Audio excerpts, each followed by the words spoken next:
Good afternoon, employees of Goodwill. My name is Cody Cole, the safety specialist, and I'm conducting a little safety training video for us to go over and to further educate ourselves on chemicals and chemical labeling.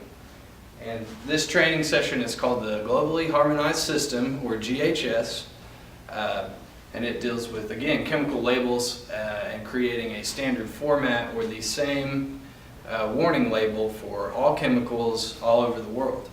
And again, that's called the Globally Harmonized System, GHS. So our goal for this training is, our goal number one is to be able to read through a chemical label, identify all the elements, and again, be able to read these correctly. Our second goal of our training is to be able to read through our new format for safety data sheets, which you guys have recognized our big and yellow and red books that say material safety data sheets, MSDS sheets. And so under this new system, they're dropping the M off and we're going to safety data sheets. And so just like with a chemical label, as they're all going to look the same, all the SDS sheets will also look the same. So we'll get right into our training on the chemical label, and it deals with, again, there's a few things that you've got to be able to recognize and be able to read correctly. But as we get going, this is a GHS compliant label. And point number one, we have 6 points here that we're going to make. Point number one, always, always, always at the top here in this black bar is the name of the chemical. For example, it could say WD-40, it could say Windex, it could say something of that nature. So always, always, always our chemical is going to be at the very top in this thick black bar. Arrow number two identifies what they call a signal word. And under this new system, there are only two signal words that you have to remember. Okay, one is warning and the other is danger. And now what's going to cause more damage to your body? Something that says warning or something that says danger? It's obviously going to be danger. They both can significantly hurt you, but one is going to cause more damage than the other. And so for this example, our signal word here is danger. Okay, and it could say warning. So that's our signal word. Remember, there's only two signal words.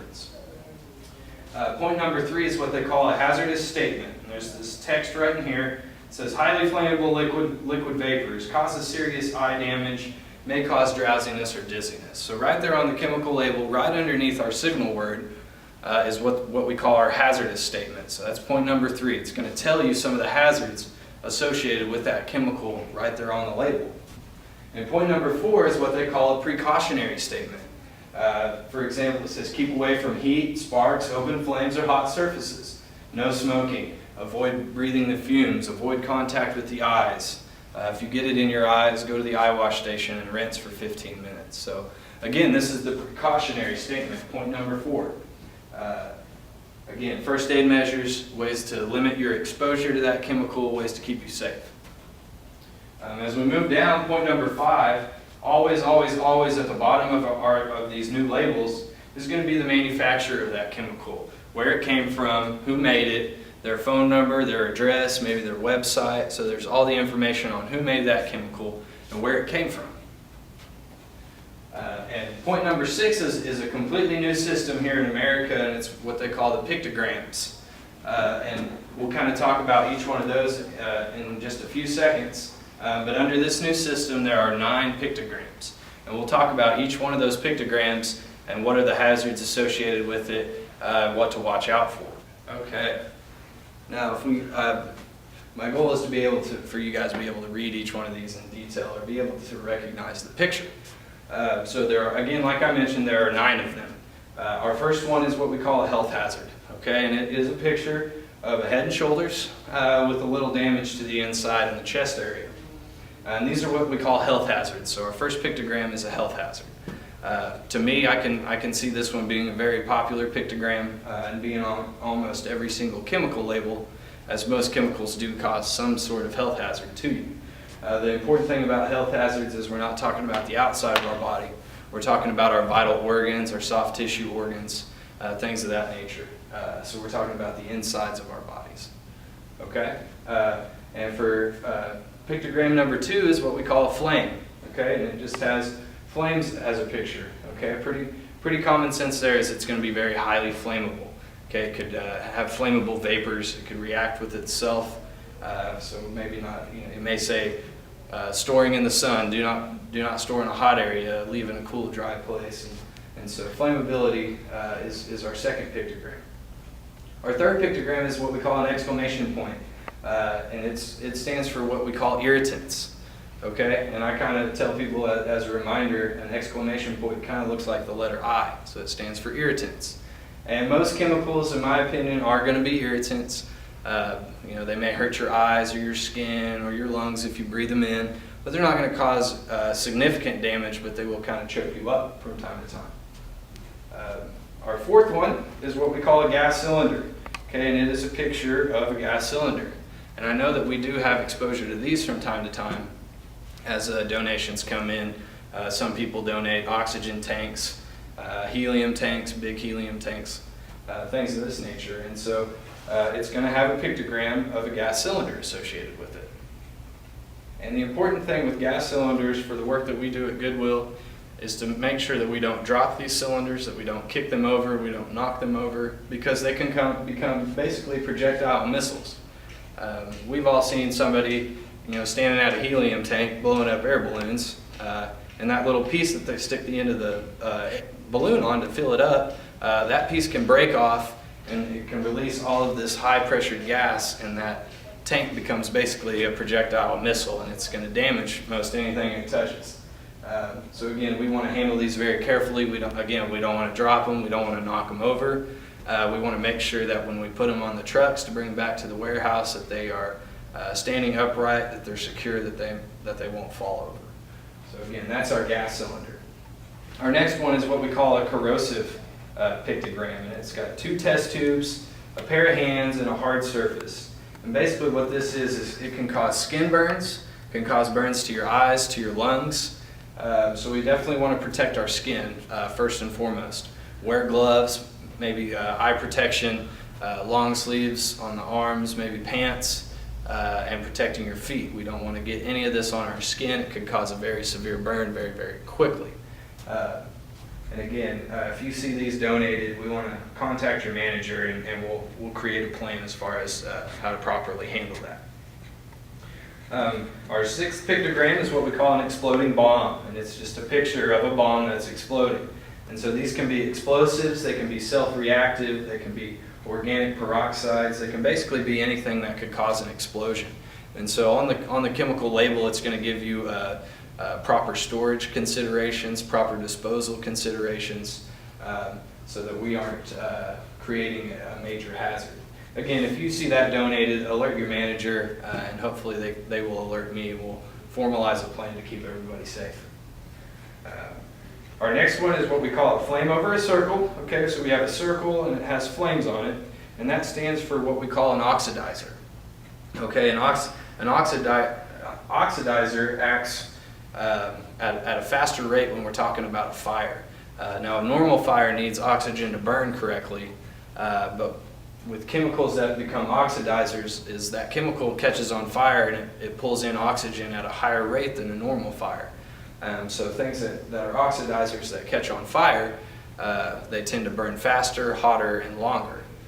So again, we may not see this hardly at all in Goodwill, but again, if you see something like that, alert your manager, and we'll formalize a plan to make sure that everybody stays safe. Our next pictogram is an environmental pictogram, so that doesn't deal with our health and safety, but it deals with the environment. And what does that entail exactly? Most of the time it's going to be proper disposal. So if you see this on a chemical label, which I think most chemicals are going to hurt the environment, so this will be a popular one. And that basically tells you that you can't go to the bathroom and pour it down the sink, or you can't go out into the street and pour it down a storm drain, because it can hurt the land, the animals, can contaminate drinking water and things of that nature. So again, this is probably going to be on most chemical labels. And our last one is what we call skull and crossbones, which we've seen before, and that normally indicates that it's a poison, right? So we've seen skull and crossbones in the past indicate poisons. Again, if you see this, we want to alert your manager, because we definitely don't want to expose any employee to this, to a poison of any kind. The way poisons can hurt you is they have what they call an acute toxicity, which means that you get that chemical into your body and it can start damaging you within seconds. It's kind of the exact opposite of cancer. Some people with cancer have it for years and years and years, and it's slowly doing damage to their body. Poisons are acute, which means they act very, very fast when you, whether you absorb them through your skin or ingestion, or you drink it, or get it in your eyes or something like that. So again, these are the 9 pictograms associated with the program. From our example, remember we have propyl alcohol, and again, it's got 3 pictograms associated with it. We have if you recall, this is our corrosive chemical, our flammability chemical, and the exclamation point for irritant. So again, this is an example, and to review, always, always, always, your chemical name is going to be at the top in this thick black bar. We have point number 2 is our signal word. Remember, there were only 2 signal words, warning and danger. Danger is going to cause more significant damage to you. Point number 3 is our hazardous statement right under our signal word. It's going to tell you some of the hazards associated with that chemical. And as we move down the label, again, we have our precautionary statement, ways to keep us safe, first aid measures. And then at the bottom, always, always, is going to be the manufacturer of that chemical. Okay, their phone number, maybe their website, their address, and all the information as far as to how to get a hold of them. And then we have our pictograms associated with this chemical. Again, this one stands for corrosive chemicals. We have our flammability pictogram and our irritant pictogram. Okay, and again, this is the new chemical label under the new globally harmonized system, the GHS training for short. And you'll start to see these here within the next year or so, start slowly coming out. Okay, now that we've concluded our first portion, or our first goal of our training, which was to be able to identify and read our labels correctly, remember I mentioned we have a second goal, and that deals with our safety data sheets and how to read those correctly. Like I mentioned in the first portion of the training, there will be a standard format, which basically means all of these SDS sheets will look the exact same. Now there's 16 sections for each SDS sheet that's going to come out here in the near future. And part of our training is to be able to read those and to recognize each section. So I want to explain on each section the components of the SDS sheet. Now section 1, in big bold letters, there's going to be a standard format, and it's going to show you, boom, in real big letters, hey, this is section 1, okay? So right when you pull out that SDS sheet, right at the top, it's going to tell you what chemical this is. And so we always have the identification under section 1 of the chemical. Okay? Now as we move down, we have section 2, which is the hazardous identification, or the hazards associated with that chemical. And if you recall from our first portion of the training with the pictograms, here under the SDS sheet we'll have the hazards identified with this chemical and the pictograms that are also on the label. So there's some information there that's also on the chemical label itself. And section 3 talks about the composition and ingredients. For example, if it was gasoline or something of that nature, under composition it's going to give you every single thing that is in gasoline that makes up gasoline. So a lot of this is making you aware of the hazards, but a lot of it is also chemistry and what exactly is in that chemical. But as we move on, we go to section 4, we have first aid measures. So that's important for us at Goodwill. It's going to tell us, you know, if an employee gets something in their eyes, or they ingest something or absorb something through their skin, it's going to give us first aid measures for each part of the body that this chemical may come into contact with or may hurt us. So that's important for us. Section 4 is first aid measures. Section 5 deals with firefighting measures. Sometimes, like if there's a fire in the kitchen, if it's a grease fire, we don't go throw water on it. Some chemicals burn, and it may not be the same fire extinguisher that we have out. It may have specific firefighting measures. Okay, so it could be that we need baking soda or something of that nature, or just simply water. It's going to tell us there. Section 6 talks about accidental release measures. So for example, if we're talking about gasoline, we would want to make sure that we have that can capped off or sealed properly, right? Because if it's gasoline, it could have flammable vapors that released into the air, and then it just has to have an ignition source or somebody to light a cigarette, and we've got an explosion that's happened or something that's very highly flammable. So Section 7 talks about handling and storing the chemical properly. It may say, don't set out in the sun, store in a cool, dry place, or store in a warm place. Don't let this get cold.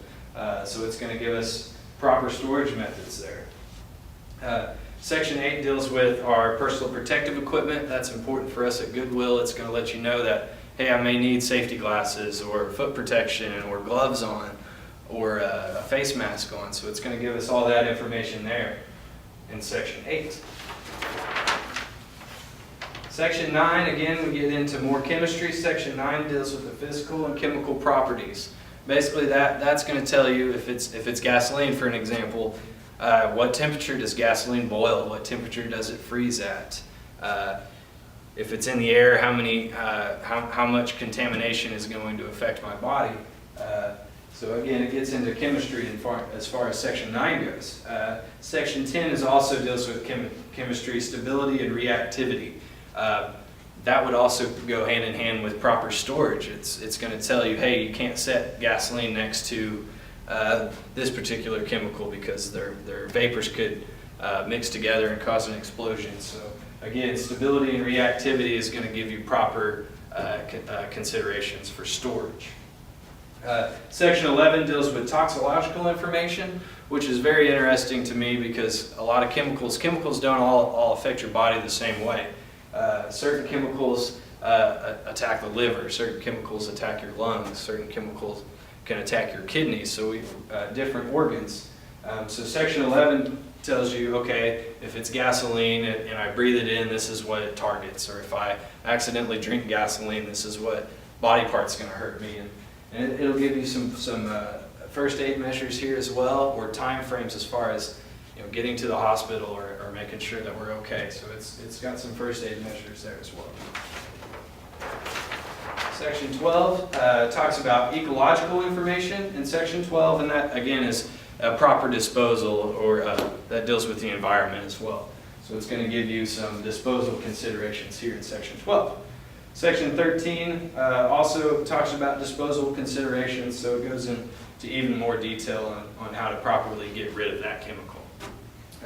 For us at Goodwill, we want to get that on the truck, get it to the warehouse, and then we take care of it from that point on. Section 14 talks about the transport information. Some people for their jobs, they're required to deliver and transport hazardous chemicals, so they have some certain rules that they have to follow. Section 15 is regulatory information. That's OSHA and rules and things of that nature that really apply to me, and making sure that I communicate that out to you guys. And Section 16 is our last section, and that deals with any other information that they didn't mention in any of the other sections. So again, in very big bold letters, just like it looks here, it's going to say each section and what information is under it, so that you can kind of get yourself through this document a little bit easier. Like I said, right now there's no standard format for these type of documents, so it's going to be a little bit easier on everybody to understand. So again, 16 sections, and that deals with the safety data sheets. Again, you'll find those in the MSDS book, and we'll start seeing this format here within the next year or so. So again, that's our second goal of the safety training, was to be able to recognize that there are 16 sections in each SDS sheet and what each section entails. So that ends our safety training for the day. Again, our goal was to be able to read a label correctly and identify the chemical and the hazards associated with it, and then also to be able to read our SDS sheets and recognize each of the 16 sections. So thank you, and I appreciate it.